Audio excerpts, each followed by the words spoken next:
Tony La Russa has been drunk at 1% of all Major League Baseball games. Good morning, Mr. Mack. How you doing, sir? I'm doing well. Just woke up nice and early to watch Team Canada win a gold medal. So Wasn't that a fun soccer game? that Unreal. was, that's not a I'm not sentence I'm I. not a big soccer guy, but those ladies killed it. Congrats to Yeah, Team Canada's women team for winning the gold medal very in exciting. soccer this morning. Yes, that was great. And buddy, 1 week after the trade deadline, and we've got lots to talk about here. The Jays have been doing nothing but winning. We're going to get into Adam Simber, who has just been dominant in the bullpen. We are going to go over the six-man rotation. Some decisions need to be made here between Steven Matz and Ross Stripling as to who is going to the bullpen next week. And then we will also break down a Tony La Russa moment at the end of the show here. All right. And my sound is fixed. Hey! For those of you who have struggled through my tinny sound over the last 2 weeks, see, I rebooted my whole system on my computer, and being the old, technologically deficient person that I am, did not even think to check the Zoom settings. And so, despite talking through this microphone, I was actually using the microphone on the computer. So this was just a dummy decoy microphone. Just a prop comedy here. Just Amazing. to show off that I'm an old man.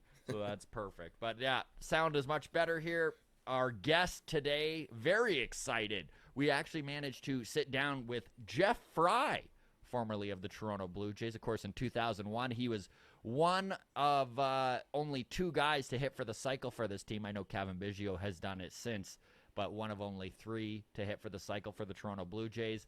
We get into all sorts of baseball talk with him. We'll get to him in about 30 to 40 minutes here. Of course, all of our guests are brought to you by YourRate.ca. Darren Brown, the mortgage broker, sure to help you get into that mortgage you're after, whether it is a new mortgage or you're redoing your current one. YourRate.ca to do it online, paperless, and COVID-friendly. Buddy, we are 8 games over 500 currently. The Toronto Blue Jays taking 3 of 4 against the Cleveland Guardians. Swept Kansas City 6-1 in the last 7 games. Being back in Toronto, holy cow, has this rejuvenated this team, eh? Yes, sir. They have looked incredible, and you can just tell that there's an excitement in that clubhouse to be home in Toronto, to have bolstered this lineup like they did, getting Jose Berrios, and deepening this bullpen with Soria and Brad Hand. But who has really impressed in that bullpen? And we're going to get into Adam Simber here, because the guy has been incredible since the Jays picked him up. What's really wild about this trade too, Adam, is that they did it about 3 weeks before the deadline. They really jumped the gun on getting bullpen help. And they did it for Joe Panic. Yeah. I mean, they gave up Adam McInvale as well, a prospect that was in Double-A. But, I mean, to get Adam Simber, who is under contract for another 2 years after 2021, to get Corey Dickerson, who has already started to contribute to this team, coming back off of injury. He got his first hit and RBI a couple days ago. For a guy, and listen, Joe Panic, all the respect in the world, a premier utility guy in the league, can play multiple positions, professional hitter.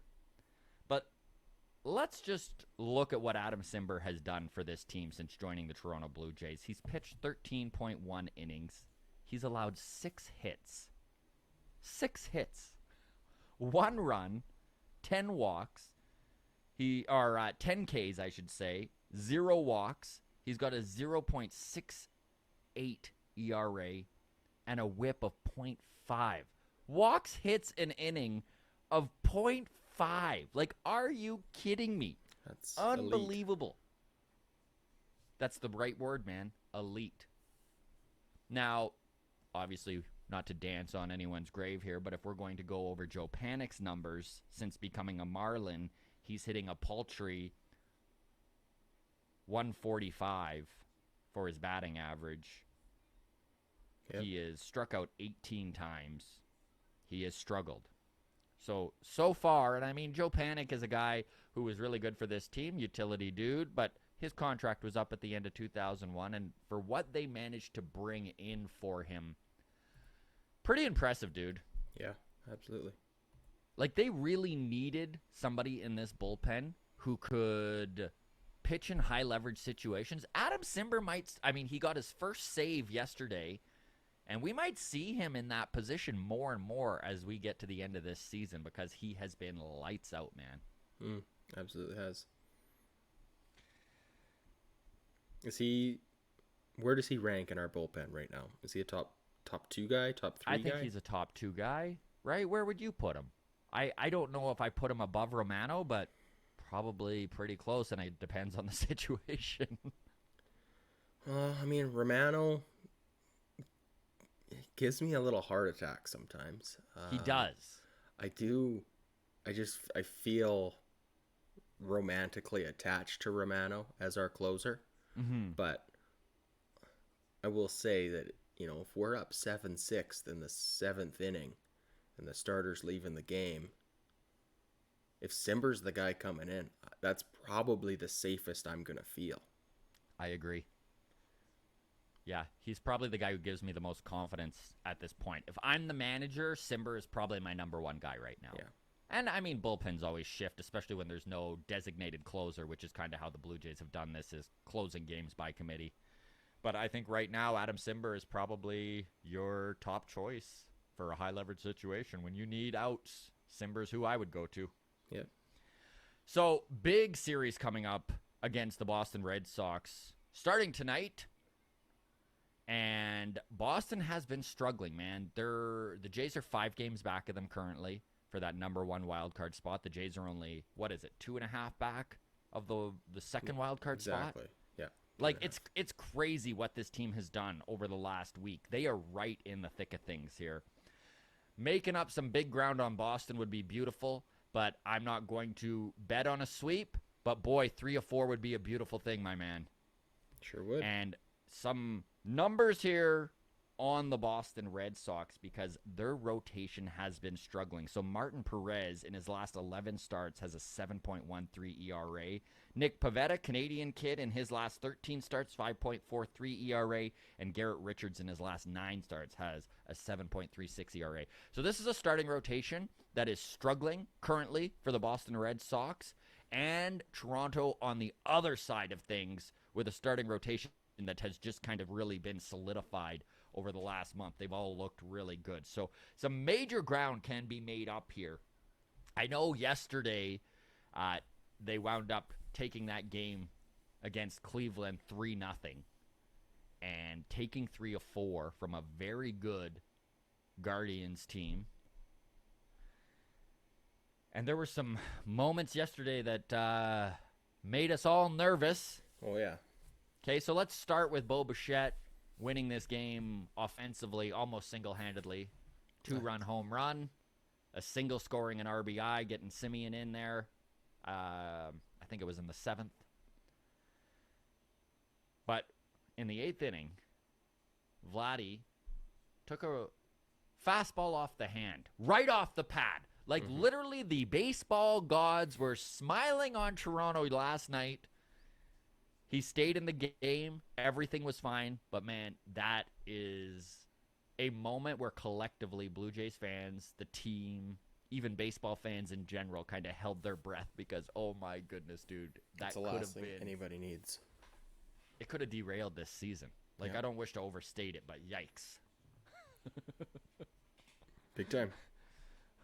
So many small bones in your hand, man, and you see guys go down all the time for this sort of thing, and it just definitely made me think, thank goodness that he's wearing all sorts of equipment at this point.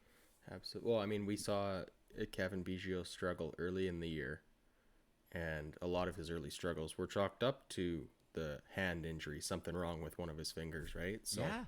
I mean, even if it's not a season ender to Vladdy, even if he starts hitting like 240 because he's got a, dislocated whatever knuckle or like, oof. Yeah, man. It'd be a pretty big impact on this team to lose one of their biggest bats or have it severely reduced. And you know what, man? Just very thankful for Vladdy himself. He is in the middle of a career year. He's challenging for the MVP award. He's still in the thick of it for the Triple Crown, which is insane. And yes, he's fallen a little behind Ohtani on home runs. And it's weird to say he has been slumping a little lately. But, I mean, when Vladdy slumps, he's still one of the best hitters in the league. So, you know, slump away, kid. Do your thing. Yep. And we're getting to a point, too, here where some decisions are going to need to be made for this team for the starting rotation.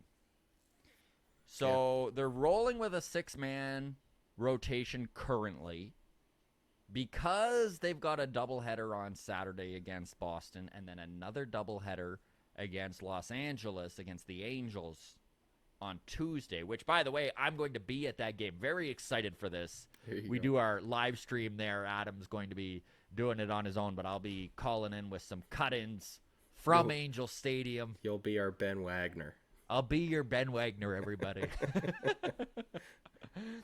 But anyways, good thing that they've got a 6-man rotation right now, acquiring Jose Berrios. He's been great, or was great, in his debut with the Blue Jays, right? Getting that win, looking really good, showing off his big slurve that he's known for. Yep. But we're going to need to make some decisions. Of course, when I say we, I mean the front office and Charlie Montoyo, as to deciding whether Ross Stripling goes into the bullpen or Steven Matz. Do you have a preference? I've always been partial to Matz over Stripling. Okay, I like that. And you know what? Steven Matz has put a lot of work into his mental game. And that's been one of his biggest roadblocks his entire career. And we've seen it on this team. Steven Matz is a guy who will flip out from time to time. He'll get pulled. He has a little bit of a freak out. Not good mentally. I mean, he's not yelling at Joe Panic for a throwing error. Absolutely, we can say the same thing about Ross Stripling. But I think that he has put some real effort into this. Steven Matz has. He was injured and he came back off of the IL. He has looked good. Maybe, do you have Matz's numbers up over the last I do month? for the last month couple or so. Starts? So he is now pitching around a 4 ERA with K per 9 just under 9. So Yeah, Steven Matz has been good. And you know what? He's looked really good in the last, I think it's 2 starts since he's come off the IL. But he's been really good for this team. Maybe it's 3. No, well, he had the one, he got touched up against Boston. So That's he only right. pitched 3 1/3 inning. And, That was his first game back too, correct? No, I believe his first game back was against the Mets the week before. Right. You're right. You're correct there. Sorry, no. He's had 4 games back from injury. So he's played Texas, the Mets, Boston, and Cleveland. Against Texas, he pitched 5 shutout innings. Yes. Against the Mets, he pitched 5 2/3, giving up just the 2 runs. Mm-hmm. Got touched up by Boston, who's cheating. We all know that. So we'll give him a pass there. And then 6 shutout innings against Cleveland. I think you keep rolling with Matz. Here is one of the reasons why and I'm on the fence. In all honesty, I don't really care who goes into the bullpen. I think either way, Stripling or Matz have been fairly decent as starters this year. But Ross Stripling does have some experience in the bullpen. He is a guy, too, that has been a starter, flipped to the bullpen, back to a starter. So I don't think it's maybe quite as big of a mental hurdle to do that, to kind of have that bullpen be ready at any time, short burst kind of mentality. Right. So I wouldn't be surprised to see them move Stripling into the bullpen just for that reason alone, that he's done it. He's been there. And there is a lot to be said for that. No, there is. And it is definitely, I mean, as much as the amateur watching at home, myself included, can't really wrap my mind around, like, what's the difference between being a starting pitcher and pitching out of the bullpen. Like, you're just throwing the ball, right? It should just be the same thing. But there is definitely a difference in terms of daily routine, the mental aspect of just being ready to go, right? Like, I mean, Ryu is famous for, he likes his, 5 days rest? Yeah. Don't schedule me on short notice. Like, In fact, he's even I've a been guy planning who for this start for the last he's 5 even a days. guy Don't move it when on you're me. talking about Ryu that is probably even better on 6 days rest, Yeah. which is wild. Yeah. Great transition here because I did wish to talk Ryu really quick. He actually got his first start in Rogers Center as a Toronto Blue Jay. Of course, he was the big free agent signing in December of 2019. It is so crazy to think that this team has been away from Toronto for so dang long. Like, man, that first game back in Toronto, I was getting emotional. Like, this is what a baby I am. Like, I was watching the pregame, and I'm just like, oh, man, it's so nice that they're home. Like, Yep. but you could tell it meant something to the players, too. I mean, old Charlie Montoyo, he was tearing up as well, and you could see the guys, just the excitement running through it, and just the smile on Ryu's face as he hit the mound for the first time, and watching all the Koreans in the crowd cheering him on because, of course, Toronto has a massive South Korean population there, and they haven't had a chance to go and celebrate one of the best Korean ball players to ever play. Yeah. So it was very, very cool to watch happen. And Ryu with Toronto, so he's had 33 starts, 190 innings pitched. He's 16-7. He's got a 3.03 ERA. He's got 145 Ks. He's got a whip of 1.14. Wow. 2 walks per 9 innings. And a 5.7 wins above replacement. He's just as rock steady as you could ask for.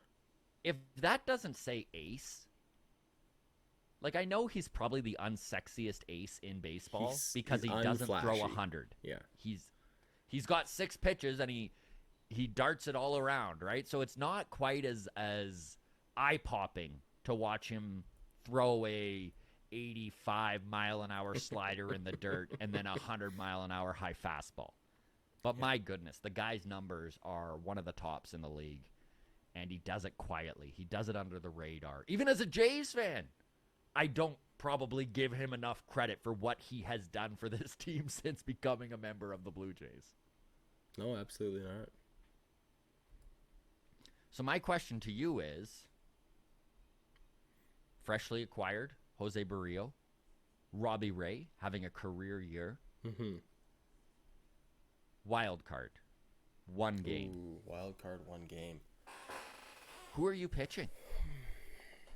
I almost am at the point where I'm like, not going with Ryu, what are we doing? You brought him in to be the ace. He has proven he is the ace. His numbers show it.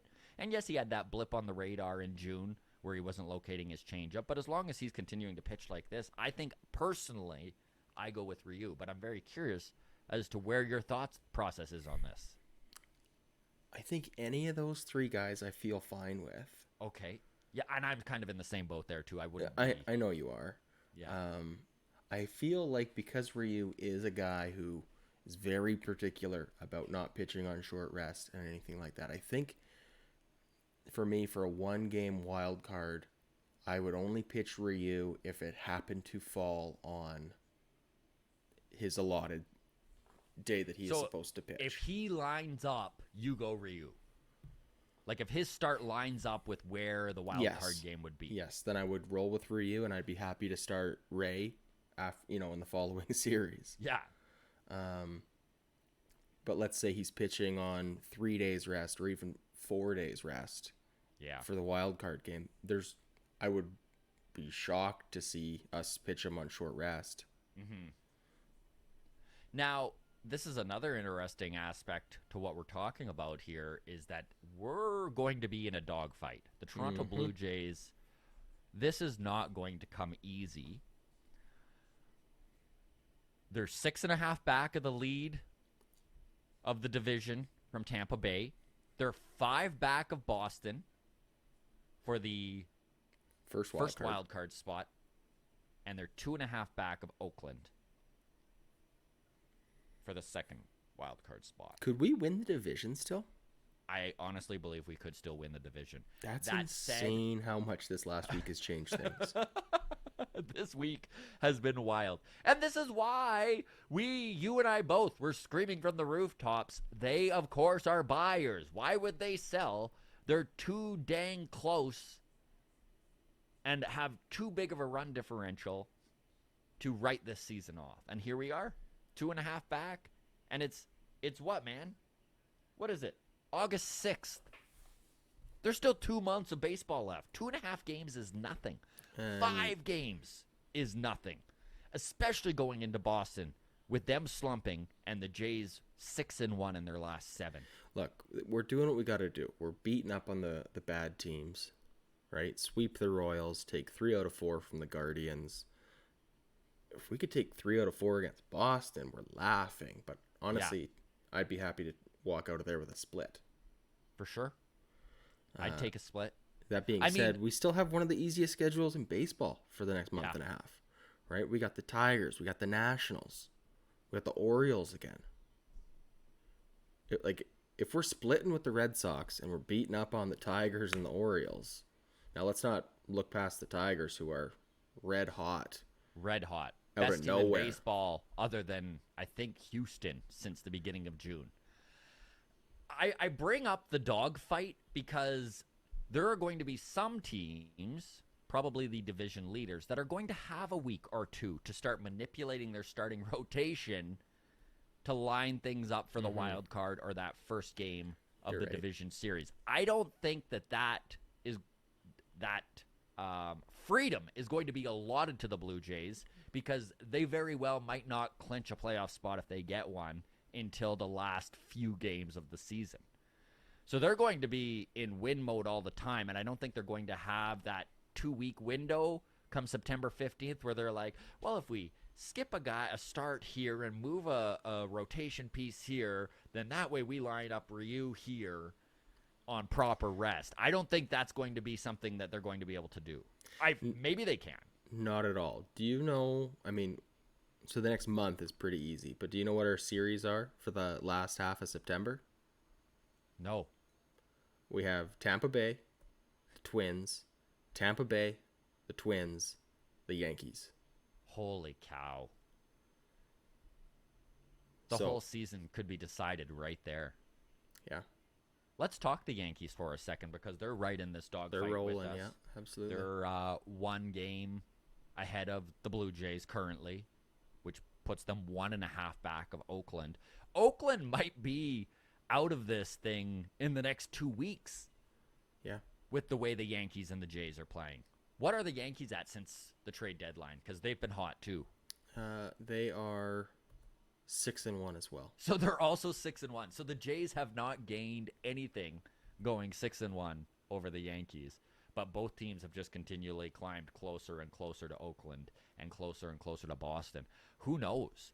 Boston might be the team that actually winds up falling out of this thing, man. Like, obviously, I do not wish to overlook this 4-game series, but if something crazy happens, like the Jays take 3 of 4, or my goodness, like, I don't even wish to say the word sweep, but, let's say something crazy happens, and all of a sudden the Jays are 1 game back, or 3 games back of this Boston Red Sox team going into Monday. Like, buddy.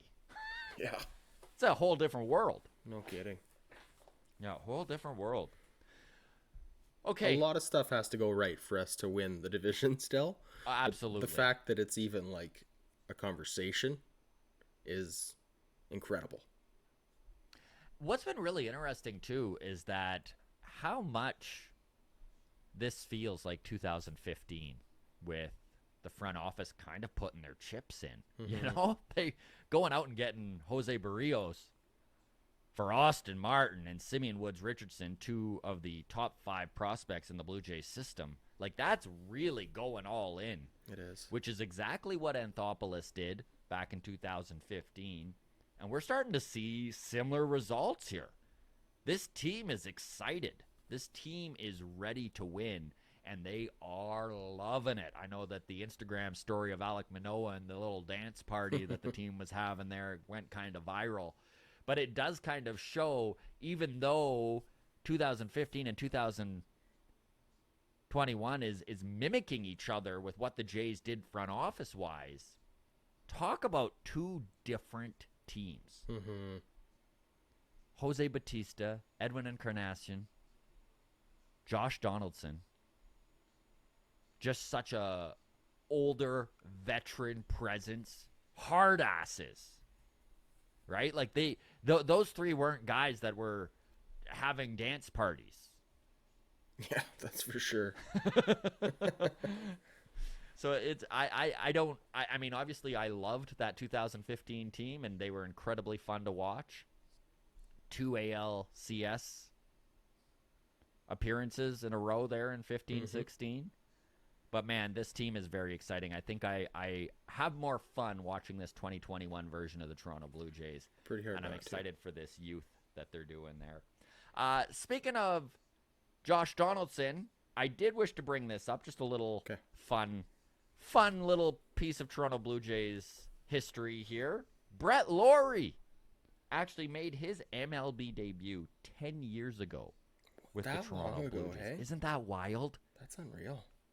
It felt like just yesterday he was our big, most hyped prospect. Yeah. This is a guy who had all the talent in the world and just couldn't really put it together. Canadian kid, which probably boosted his hype even higher on this Toronto Blue Jays team.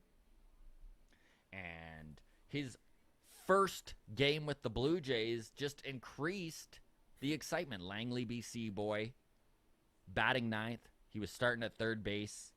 He singles to center field in his first at-bat, getting his first major league hit. He went 2 for 4 that game, helped the Blue Jays win 5-4 over the Orioles at Camden Yards. The excitement for Brett Lawrie was through the roof, right? And I bring him up because we were just talking 2015. Josh Donaldson, of course, they traded Lawrie, Kendall Grayman, and Franklin Barreto, I think it was. You're right. For Josh Donaldson. Boy, did the Jays ever win that trade. I mean, Lawrie just kind of disappeared off the map. Never really could put it together as a full-time player. Struggled with some injuries. Kendall Grayman went from a starter, and I mean, he's been a dominant piece in Seattle's bullpen. He just moved. He went to Houston, right? Yes. Yeah, so he's in Houston's bullpen now. Franklin Barreto never really panned out. I don't know, man. Looking back. You're drawing the parallels to the Austin Martin trade? Well, it is a good point of you never know what prospects are going to turn out to be. And I did kind of like the comparison of bringing in Jose Berrios as to if things worked out as well as we could hope for Simeon Woods Richardson, that he is Jose Berrios. I think that was you that pointed that out on our live stream. Someone in chat did, I think. Or someone in chat did. And it's a good point, though, right? If everything went well, you want Simeon Woods Richardson to be Jose Berrios. Yeah. And then it cost us our Austin Martin to bring him in now. Yeah. I think that's the most positive way to look at it. Yeah. And I think it's a fair way to look at it. I mean, we have already talked about this trade to no end, so we don't need to deep dive into it again here. But I do think that you just cross your fingers and you hope that the farm system is good enough on this Toronto Blue Jays that no matter how good Austin Martin and Simeon Woods Richardson become, that it's not going to be a detriment to the team. That there's going to be guys like Groshans and Aroldis Martinez, and who knows, maybe this Gunnar Hoagland they just drafted this year that pan out and take those guys' spots, and it doesn't affect this team in any way in the future. That's the dream, right? Absolutely. All right, my dude. Before we move on to the MLB stuff, I did want to bring up Rowdy Toles, who is having himself a time in Milwaukee. He's liking it over there. Fun to watch this kid succeed. There was really no place for him on this Toronto Blue Jays roster. Of course, they got Trevor Richards for him. They needed bullpen pieces, and so they moved Rowdy. You got his numbers? Because they're pretty impressive. Yeah, so Rowdy Toles did have a bit of a hot streak and has cooled off a little bit since then. But since going to the Brewers, he is hitting .378 with 5 home runs and 16 RBI. Wow. And they are loving him. The Brew crew are loving this, man. How can you not love Rowdy Toles? Not? Like, he's just a big teddy bear, right? He's fun to watch play. He's excitable. And he's a guy who plays a good first base. And when he's hitting for power and he's hitting for average and he's on one of his hot streaks, how do you not love him? I wish him all the best. I hope he continues it. We've seen Rowdy get hot before. Like, the Toronto Blue Jays fans know that he's a bit of a hot and cold dude. So while he's succeeding right now, all the power to him. And wish him all the best with the Brewers. And hopefully the Brewers and the Blue Jays get to see him up close and personal in the World Series if we're going to get real wild and crazy. So all the best to Rowdy. Love it.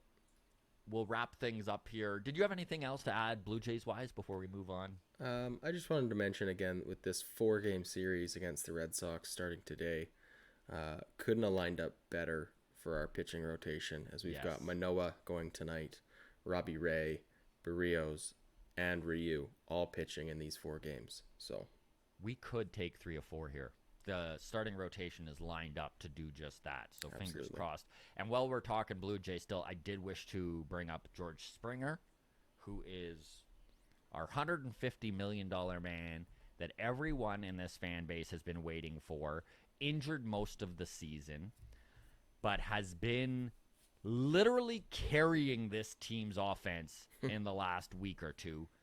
And I think Adam's got the stats up here to prove it, but the guy has been out of this world. Everything that we could hope for. What's he at for games played? Let's start with that. He is at 39 games played. 39 games played, and then listen to this stat line.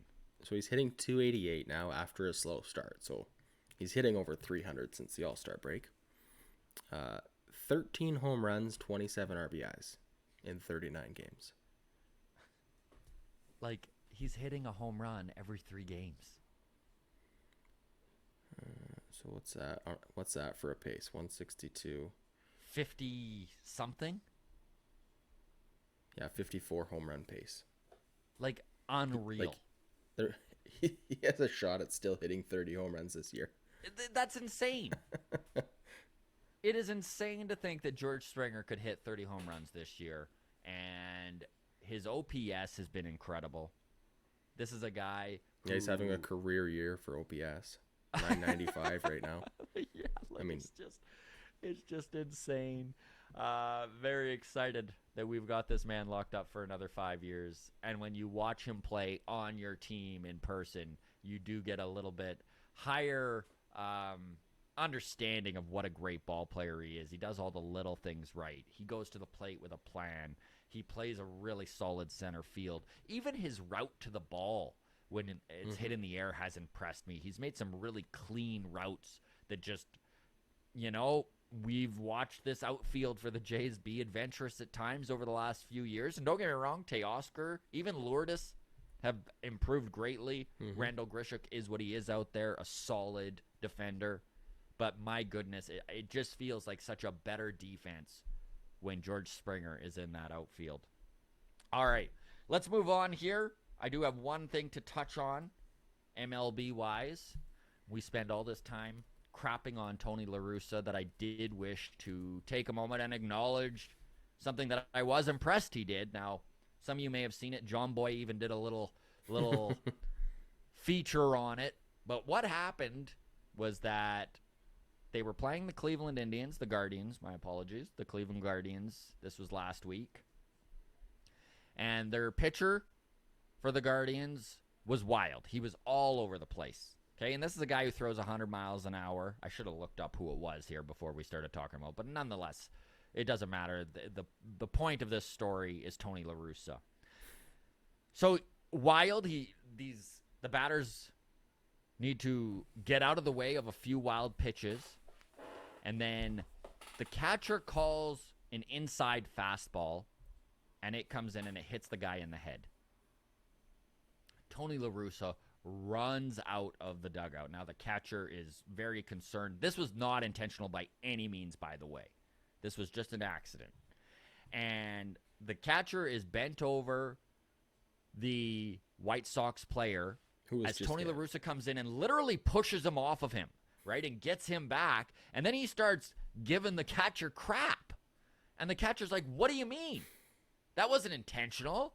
And La Russa's like, I know it's not intentional. I didn't say it was intentional. What I'm worried about is that he's wild and you're calling an inside pitch for a guy who throws 100 miles an hour. And the catcher was just beside himself, right? He was like, well, what do you mean? It wasn't intentional. Anyways, fast forward to the press conference afterwards, and that's exactly what La Russa said, and I loved it. This is standing up for your guys in such a good way, and in a way that is psychologically putting it in the head of this catcher that he can't go inside when the guy's not on his game. Okay. You know, just a little gamemanship there by Tony La Russa. 76-year-old Tony La Russa. So he's saying, I know it's not the pitcher's fault. It's your fault. Your fault. You shouldn't have called that inside pitch. How do you feel about that? I liked it, man. I think it was a good move. I think that next time the Guardians play the White Sox, they're going to think twice about coming inside when the guy's not hitting his spot. Because they're worried that Tony La Russa is going to come and wag his finger? No, I think it's just going to be in their head, man. I mean, he made a good point about the guy. Like, the guy hit him in the head with a 98-mile-an-hour fastball. Yeah, I don't know. If I'm that pitcher, my next appearance, I'm throwing right back inside. Like that, you got to get right back on the horse. I can tell you right now, if that was Alek Manoah, high inside heat with the next pitch. Manoah doesn't give a shit. Yeah, it's true. I love that about him. Yeah, I love Alek Manoah too for that exact reason. All right. Well, did you have anything else? Tony La Russa. No, let's move on. Although interesting stat was mentioned. The other day, Tony La Russa, as a manager, has been involved in over 2% of all Major League Baseball games in the entire history of the league. In the entire history of baseball, he's pitched in. Managed in. Sorry, when I say pitched in, managed in over 2%. That's wild. 1 out of 50 games he's coaching. That's insane. This is a stat, too, that when I heard it, I didn't believe it. This was a stat that I actually had to go over the numbers and be like, holy crap. Mm-hmm. This is actually for real. It's insane. Since 1874. That's crazy. It's crazy. Tony La Russa has been drunk at 1% of all Major League Baseball games. Yeah, that's right. All right. So we'll wrap it up there with a little tidbit on Tony La Russa. Thank you so much, everybody, for tuning in. We appreciate the Walk-Off community so much. Of course, you can follow us on Twitter at Walk-Off Podcast. You can follow us on Instagram, the Walk-Off Podcast. Please subscribe and like. Comment away. We do our mailbag every Tuesday now, which means that we'll go over your comments or your questions or whatever you may have for us, and we'll kind of answer that before the live stream. We do live stream every single Tuesday. I'm going to be in Los Angeles for our next live stream. Please tune in. It would be great to have the Walk-Off community following along. All right, everybody. Take care. Cheers.